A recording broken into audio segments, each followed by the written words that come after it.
सास बहू से, बहू तोहरे नैहरे से ना हमार साड़ी ना आइस, हमार कपड़ा ना आइस, काव पहिर के पूजा करी। तो बहू कैस हो सका था मम्मी हमरे भूल गए हन, फोन मिलाई कहीं मम्मी मम्मी जी के साड़ी आप ना भिजवाई, काव पहिर के वे पूजा कैले। तो उधर से उनके मम्मी जी कही बेटा अपने हियाँ सास का कपड़ा नाय दीन जात, अपने नाय चलत, अपने नाय रसम है।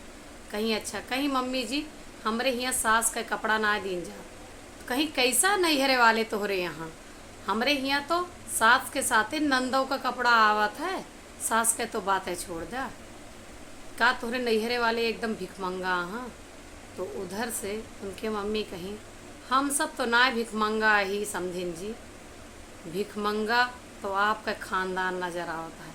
सास नंद के काय देवर जेठव का कपड़ा मंगाई।